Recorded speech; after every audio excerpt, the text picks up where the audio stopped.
మరో బ్రేకింగ్ చూస్తున్నాం. కడప జిల్లాలో కాల్పులు కలకలం రేపాయి. కొండాపురం మండలం కోడూరులో రామ్మోహన్ రెడ్డి, పవన్ కుమార్ రెడ్డి వర్గీయుల మధ్య ఘర్షణ తలెత్తింది.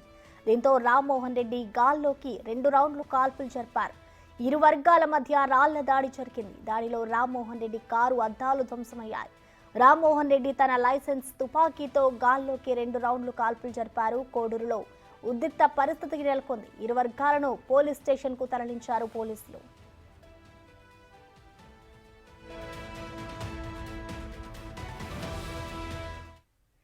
ఈ ఘటనపై కంప్లీట్ డీటెయిల్స్ మా ప్రతినిధి మధు లైవ్ ద్వారా అందిస్తారు. మధు, చెప్పండి, ఈ ఘటనకు సంబంధించిన డీటెయిల్స్ ఏంటి, అలాగే ఈ దాడికి సంబంధించిన కారణాలు ఏంటి మధు?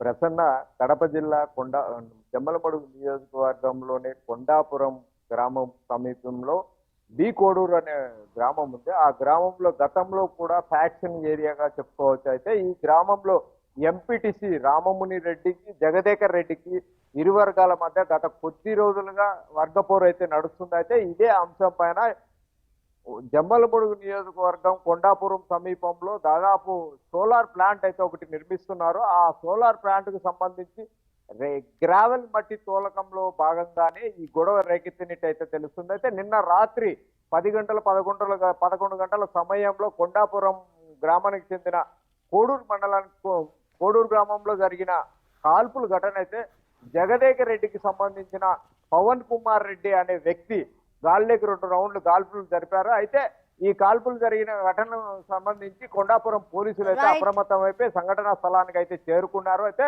సంఘటనా స్థలానికి చేరుకున్న దాదాపు 50 మంది పోలీసులతో రాత్రిపూట పికెటింగ్ అయితే ఏర్పాటు చేశారు. అయితే ఇదే ఘర్షణలో దాదాపు పోలీస్ జీపులకు అయితే 2 వాహనాలకు అయితే అద్దాలు పగిలినట్లయితే తెలుస్తుంది. ఏది ఏమైనా కూడా కడప జిల్లాలో గన్ కలకలం మరోసారి కలకలం రేపడంతో జిల్లా పోలీసులు అయితే అప్రమత్తం అయినట్టయితే తెలుస్తుంది. Prasanna, thank you Madhu.